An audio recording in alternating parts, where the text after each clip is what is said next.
अब हामी जनतालाई सोध्न आएका छौँ कि अब यो राज्य सत्तालाई विस्थापित गर्ने सङ्घर्षमा आम नेपाली जनताले योगदान गर्न पर्यो र गर्ने किन गर्ने? पहिलो कुरा थियो जनता नउठिकन, लाखौं जनता नउठिकन, करोडौं जनता मुट्ठी उठाएर सडकमा नआइकन यो सत्ता विस्थापित हुँदैन। सिंहदरबार र यसका चाहिँ शीतल निवास कब्जा नगरी यो सत्ता विस्थापित हुँदैन। त्यसको लागि अब हामी तयार हुने कि नहुने पहिलो कुरा नेपाली जनताले पनि पटक पटक आफ्नो शक्ति प्रदर्शन गरेका छन्। रणनीतिक संयुक्त मोर्चा यो कुरामा विश्वस्त छ कि नेपालका प्रतिक्रियावादी सत्तासीनहरूका हरेक दमनका साङ्लाहरूलाई चुडालेर नेपाली जनताले आफ्नो मुक्ति र राष्ट्रिय स्वाधीनताको लडाईँमा विजय हासिल गरेरै छाड्नेछ। यही अठोट रणनीतिक संयुक्त मोर्चाको तर्फबाट यस बेलामा म अभिव्यक्त गर्न पनि चाहन्छु। साथै रणनीतिक मोर्चा घोषणा गरिरहेको बेलामा म अधिनायकवादी केपी सरकारलाई पनि आह्वान गर्न चाहन्छु कि अझै समयमै सुध्रिएर तिमीले चलाएका सबै दमनका हत्कण्डाहरू छोड। नेपाली जनताका प्रतिनिधिहरू, नेपाली जनताका मुक्तिको लागि सङ्घर्ष गरिरहेका योद्धाहरूलाई जेलबाट बाहिर निकाल र लगाएका प्रतिबन्धहरू हटाऊ। हामी यो आग्रह गर्न चाहन्छौँ, आज माग पनि गर्न चाहन्छौँ। होइन भने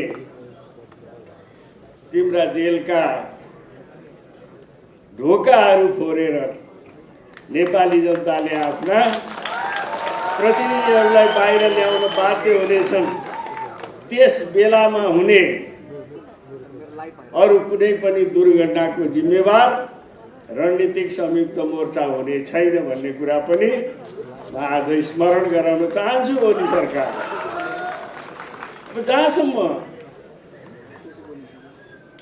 हाम्रो रणनीतिक संयुक्त मोर्चाको प्रश्न छ, ऐ कामरेडहरूले भनिसक्नु भएको छ।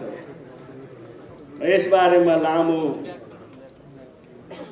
व्याख्या गरिरहन चाहन्न, तर एउटा कुरा भन्नै पर्ने छ। हाम्रो आधार पत्रमा लेखेका छौँ। ऐ कामरेड आहुतिले पनि अलिकति सङ्केत गर्नुभएको छ कि विश्वमा र नेपालमा वास्तवमै रणनीतिक संयुक्त मोर्चाको अवधारणा एउटा नवीन अवधारणा हो जसलाई हामी प्रयोगमा लान खोज्दैछौँ। रणनीतिक मोर्चा एक थरी साथीहरूलाई के लागिरहेछ भने रणनीतिक मोर्चा भनेको रणनीति मिल्ने कम्युनिस्टहरूको बिचको मोर्चा। रणनीति मिलेपछि त पार्टी एकता गरे भइहाल्यो नि। के को लागि चाहिँ मोर्चा चाहियो? वार्ता समिति बनाएर एउटै पार्टी बनाउने यस्ता अवधारणाहरू पनि आएका छन्। तर नेपालको वस्तुगत अवस्था कस्तो रह्यो भने हिजो संसारभरै कम्युनिस्टहरूको एउटा मान्यता रह्यो। त्यो मान्यता के थियो भन्नु होला भने संसारमा सर्वहारा वर्गको एउटै कम्युनिस्ट पार्टी हुन्छ, अरू कम्युनिस्ट पार्टीहरूलाई मान्ने चलन हिजो थिएन।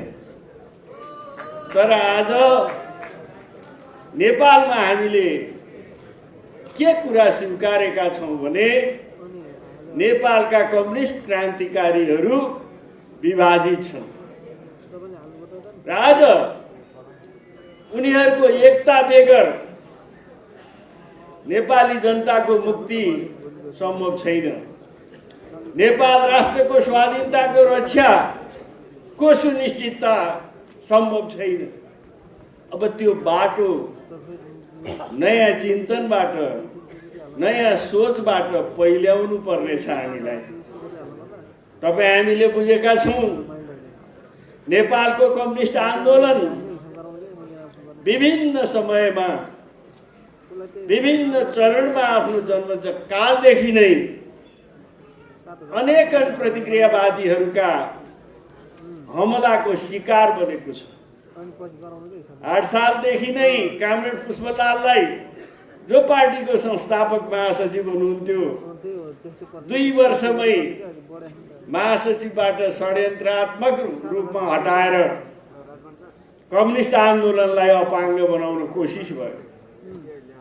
पार्टीको महासचिव जस्तो मान्छेले दरबारलाई समर्थन गर्न पुगे। अनेकन दक्षिणपन्थी विसर्जनवादी वैचारिक धारा प्रवाहहरू अगाडि ल्याउँदै अनेकन पटक यसलाई सिद्ध्याउने कोसिस भयो। तर नेपाली जनतामा नेपालको कम्युनिस्ट आन्दोलनप्रति जो माया सद्भाव र समर्थन छ, त्यसले निरन्तर कुनै पनि तागतले समाप्त गर्न सोद्धा पनि नेपाली जनताले यसलाई जोगाएको छ, रक्षा गरेको छ, विकास गरेको छ र सङ्घर्षको दौरानमा कतिपय मात्रात्मक भने पनि परिवर्तनको अगुवाई गरेको छ। आज हाम्रो अगाडि यो कम्युनिस्ट आन्दोलन एउटा गम्भीर सङ्कटबाट फेरि गुज्रिएको छ। हिजो हामीसँगै काम गरेका, तपाईँ हामीले पनि नेता मानेका, देशको सबभन्दा ठुलो कम्युनिस्ट पार्टी भनेर आफूलाई भनेका र जनताले समेत साथ दिएका सरकारी कम्युनिस्ट पार्टी आज विसर्जनवादमा पतन भएको छ, प्रतिक्रियावादमा पतन भएको छ। उसले यथास्थितिवादको आफ्नो पतनलाई नेपाली जनताको क्रान्ति सम्पन्न भयो भन्ने बेइमानीपूर्ण अभिव्यक्ति दिएर नेपालको जनवादी क्रान्ति, नेपाली जनताको जनक्रान्तिमाथि कुठाराघात गरेको छ। त्यसकारण अहिले हाम्रो अगाडि, नेपालका क्रान्तिकारी कम्युनिस्टहरूको अगाडि एउटा गम्भीर दायित्व र चुनौती खडा भएको छ। एकातिर सबभन्दा ठुलो भन्ने पार्टी, कम्युनिस्ट पार्टी,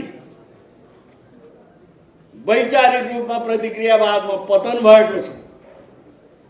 त्यसले गर्दाखेरिमा नेपालको कम्युनिस्ट आन्दोलनको विकास, रक्षाको लागि आज नयाँ चुनौतीसँग जुझ्नु पर्ने आवश्यकता आएको छ। रणनीतिक संयुक्त मोर्चा त्यही वैचारिक पतन भएका तागतहरूबाट नेपालको कम्युनिस्ट आन्दोलनलाई रक्षा गर्दै, विकास गर्दै फेरि नेपाली क्रान्तिकारी आन्दोलनलाई एउटा नयाँ उचाइमा उठाउँदै नेपालको परिवेशमा मार्क्सवाद लेनिनवादको झन्डालाई अरू दृढता र बलियो साथ उठाउने अठोट गरेर हामीले यो मोर्चा गठन गरेका।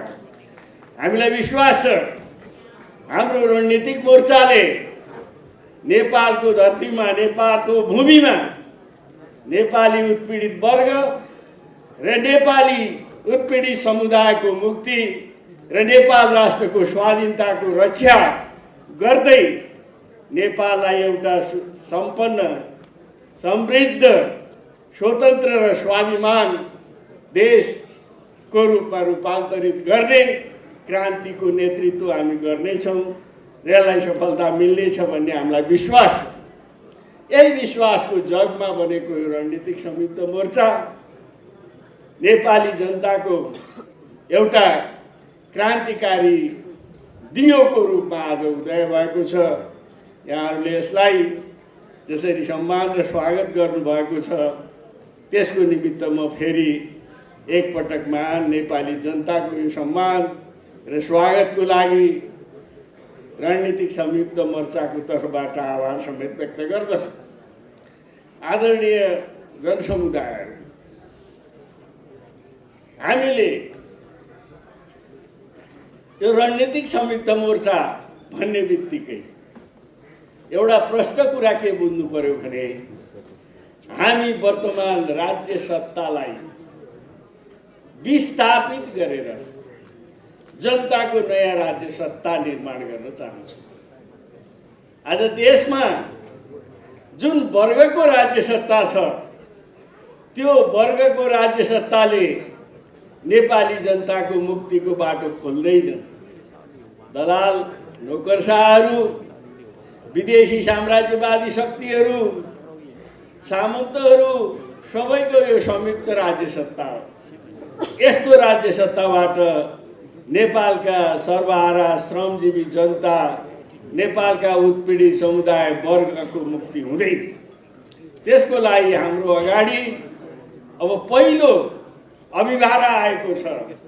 वर्तमान दलाल राज्य सत्तालाई विस्थापित गरेर नेपाली जनताको महान अभियान, महान जनक्रान्ति, महान सङ्घर्ष मार्फत नेपाली जनताको राज्य सत्ता, नयाँ राज्य सत्ता निर्माण गर्नु अहिले अब हाम्रो अगाडिको मुख्य कार्यभार बनेको छ।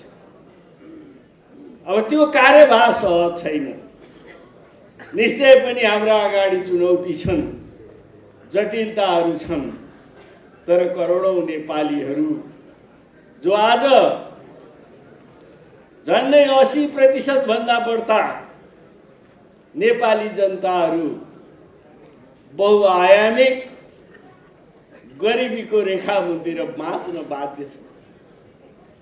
तपाईँ यो सरकारी आँकडै हेर्नुभयो भने पनि मैले यो सरकारी तथ्याङ्कलाई भनेको झन्डै 23% भन्दा बढ्ता नेपाली जनता अहिले गरिबीको रेखामुनि छ र झन्डै 54-55% नेपाली जनता आज बहुआयामिक गरिबीको रेखामुनि छ।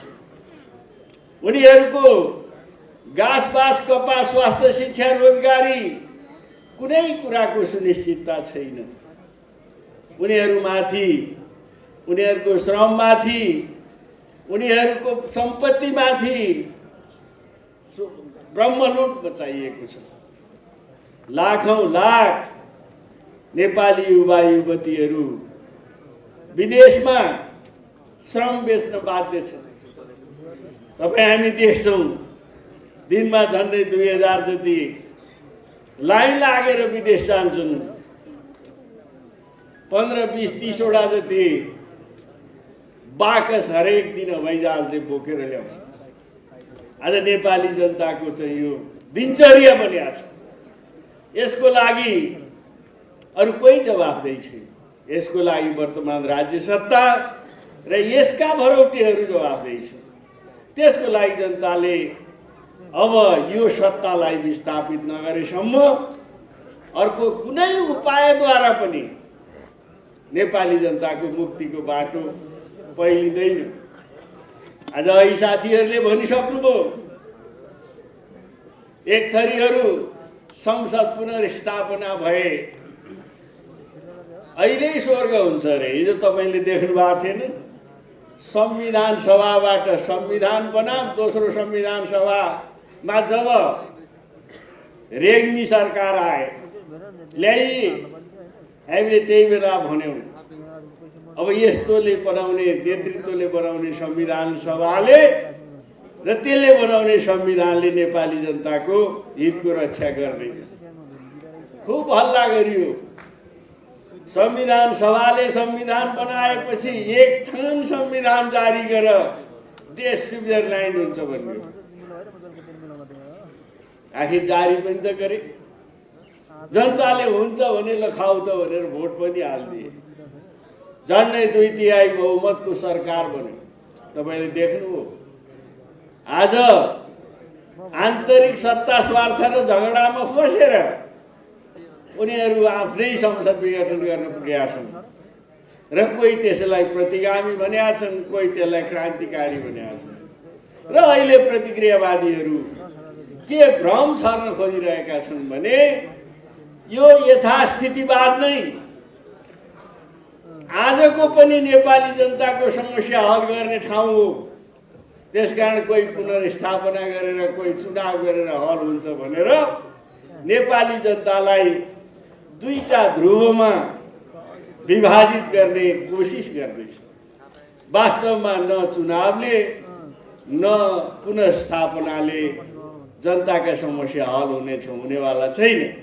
त्यसकारण अहिलेको प्रतिगमन, अहिलेको संसद विघटन वास्तवमै ओलीबा झोलीको कारण मात्रै होइन। यो प्रतिगमन, यो दलाल संसदीय व्यवस्था सिङ्गैको असफलता। त्यसकारण नेपाली जनताले यसको माझबाट अल्झिरहनु पर्ने जरुरी छैन।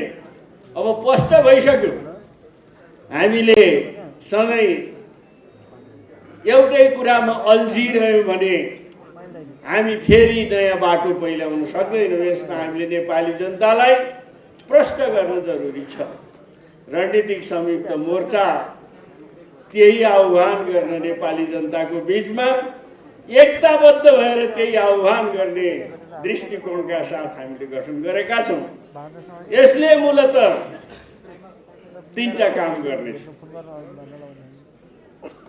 पहिलो कुरा, यो रणनीतिक संयुक्त मोर्चा नेपाली जनताको संयुक्त जनसङ्घर्षको एउटा साधनको रूपमा यसले काम गर्छ। आम उत्पीडित वर्ग समुदायलाई एकताबद्ध गराएर नेपाली जनताको मुक्ति र राष्ट्रको स्वाधीनताको लागि संयुक्त जनसङ्घर्षको आदि बेरी सिर्जना गर्ने नेतृत्व गर्नेछ संयुक्त यो रणनीतिक संयुक्त मोर्चाले। पहिलो कुरा। अब दोस्रो कुरा, यही रणनीतिक संयुक्त मोर्चाले तमाम उत्पीडित वर्ग समुदायका जनतालाई एकताबद्ध गर्दै यो राज्य सत्तालाई विस्थापित गरेर जनताको संयुक्त जनतान्त्रिक राज्य व्यवस्थाको सत्ताको नेतृत्व पनि यसैले गर्नेछ। र तेस्रो कुरा, र नेपालको परिवेशमा मैले अघि पनि भने, यो रणनीतिक संयुक्त मोर्चाले नेपालको विशिष्टतामा विभाजित रहेका नेपाली कम्युनिस्ट क्रान्तिकारीहरूलाई एकताबद्ध गर्दै नेपाली सर्वहारा वर्गको मुक्तिको नेतृत्व पनि गर्नेछ। त्यसकारण यो रणनीतिक संयुक्त मोर्चा विगतमा गरिएको जस्तो संयुक्त मोर्चा होइन। आउदीजीले भन्नुभयो यो कार्यनीतिक मोर्चा पनि होइन। यसले यो उद्देश्य लिएको छ। त्यसकारण हाम्रा आन्दोलनहरू पनि अब तिनै आधारमा हामीले विकास गर्दै लैजानु पर्नेछ। पहिलो चरणमा हामीले आम जनतालाई भन्नुपर्नेछ, सोध्नुपर्नेछ, क्रान्ति पार्टीले गरेर गरिँदैन, क्रान्ति कुनै नेताको जादुले गरेर गरिँदैन। क्रान्तिका मुख्य नायक जनता। अब हामी जनतालाई सोध्न आएका छौँ कि अब यो राज्य सत्तालाई विस्थापित गर्ने सङ्घर्षमा आम नेपाली जनताले योगदान गर्न पर्यो र गर्ने कि नगर्ने। पहिलो कुरा थियो, जनता नउठिकन, लाखौँ जनता नउठिकन, करोडौँ जनता मुट्ठी उठाएर सडकमा नआइकन यो सत्ता विस्थापित हुँदैन। यसका सिंहदरबार र यसका चाहिँ शीतल निवास कब्जा नगरी यो सत्ता विस्थापित हुँदैन। त्यसको लागि अब हामी तयार हुने कि नहुने, पहिलो कुरा हामी आम नेपाली जनताको लागि त्यसको तयारीको लागि एउटा प्रचारात्मक अभियानको रूपमा चाहिँ देशभरका जनतालाई सङ्गठित गर्ने उद्देश्यका साथ हामी लाग्नेछौँ। अब दोस्रो कुरा तपाईँ हाम्रो अगाडि छ, हामी जनताका वर्गीय सङ्घर्षहरूलाई त्यो प्राप्तिको लागि उठ्न अनुरोध र आह्वान गर्दै हामी काम गर्नेछौँ।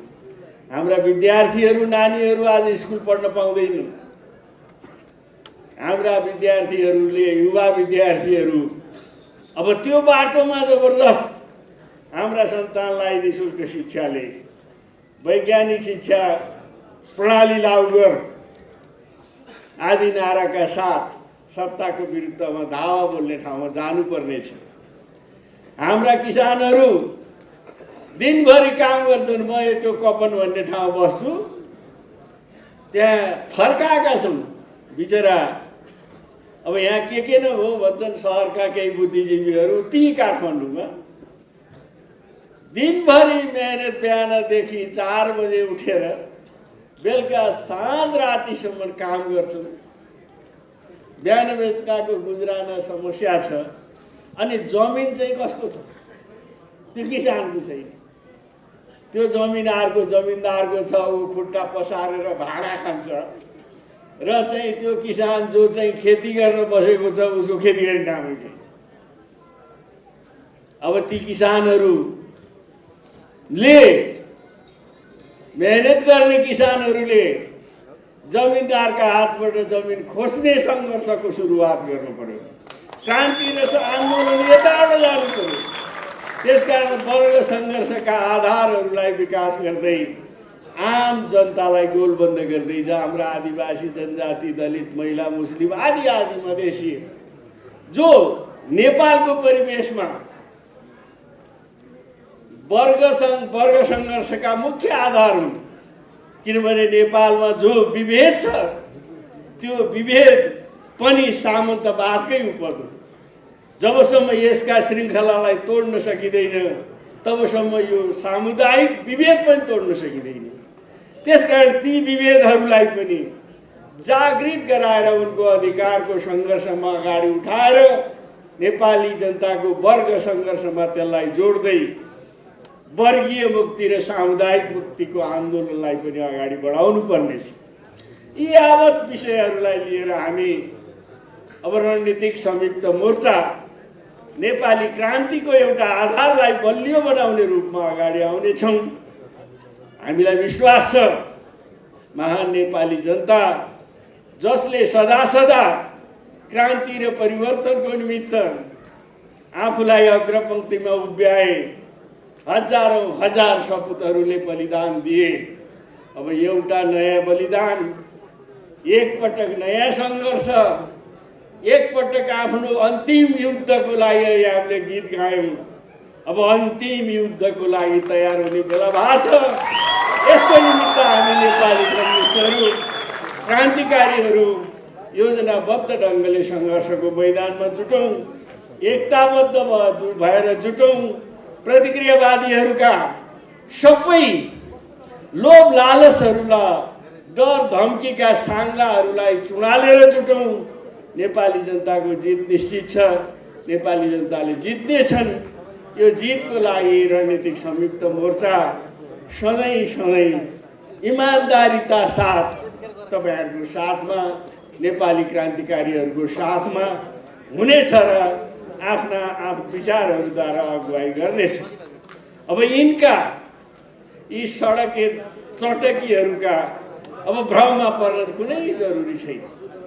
अब यिनले जनसभा के सभा भन्छ, यिनका के जनसभा, धनसभा, पैसा लगाएछन्, कोष लगाएका छन्। अनि मान्छेलाई म हिजो हेर्न आएँ, हेरेँ त्यहाँ बिचमा पसेर सबै सभा हेरेँ मैले घुमेर।